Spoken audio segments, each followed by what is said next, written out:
बहुत समय पहले की बात है। एक साधु अपनी पत्नी के साथ नदी के तट पर रहता था। उन दोनों की कोई संतान नहीं थी।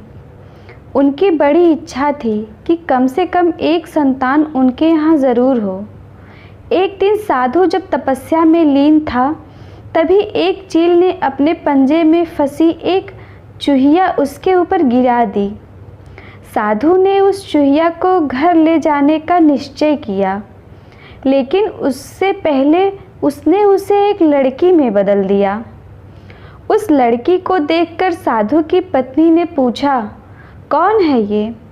इसे कहाँ से लाए हो? साधु ने पत्नी को पूरी बात बताई। उसकी पत्नी बहुत प्रसन्न हुई और वह बोली, तुमने उसे जीवन दिया है, इसलिए तुम ही उसके पिता हुए। इस तरह मैं भी उसकी माँ हुई।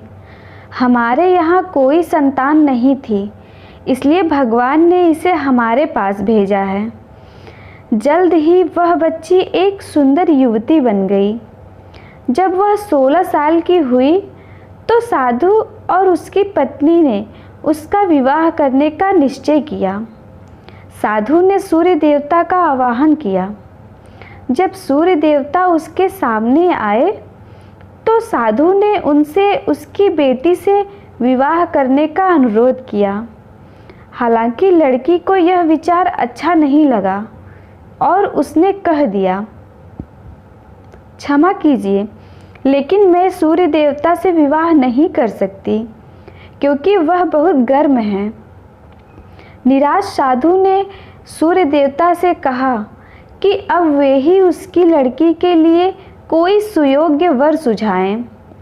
सूर्य देवता ने कहा, बादलों के देवता से आपकी लड़की की जोड़ी सही बैठेगी, क्योंकि वे ही धूप की गर्मी से उसकी रक्षा कर सकते हैं। साधु ने अब बादल देवता से उसकी लड़की से विवाह करने का अनुरोध किया। इस बार भी लड़की ने विवाह से इनकार कर दिया और बोली, मैं इस काले व्यक्ति से विवाह नहीं करूंगी। इसके अलावा बादलों की गरज से मुझे डर भी लगता है। साधु फिर से उदास हो गया और उसने बादल देवता से अनुरोध किया कि वे ही कोई सुयोग्य वर सुझाएं। बादल देवता ने कहा, पवन देवता के साथ इसकी जोड़ी अच्छी रहेगी, क्योंकि वे आसानी से मुझे उड़ा सकते हैं। साधु ने अब पवन देवता से विवाह का अनुरोध किया। इस बार भी लड़की ने विवाह से इनकार कर दिया और बोली, मैं ऐसे अस्थिर व्यक्ति से विवाह नहीं कर सकती जो हर समय यहाँ वहाँ उड़ता रहता हो। साधु काफ़ी परेशान हो गया। साधु ने पवन देवता से ही कोई सुयोग्य वर सुझाने को कहा। पवन देव ने जवाब दिया, पर्वतों के राजा बहुत मजबूत और स्थिर हैं।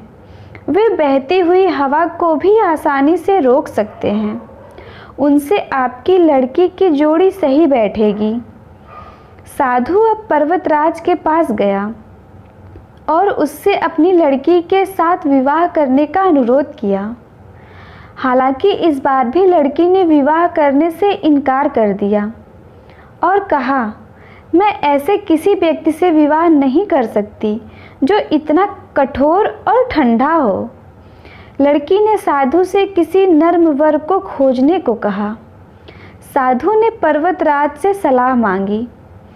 पर्वतराज ने जवाब दिया, किसी चूहे के साथ ही आपकी लड़की की जोड़ी अच्छी रहेगी, क्योंकि वह नर्म भी है और आसानी से किसी पर्वत में भी बिल बना सकता है।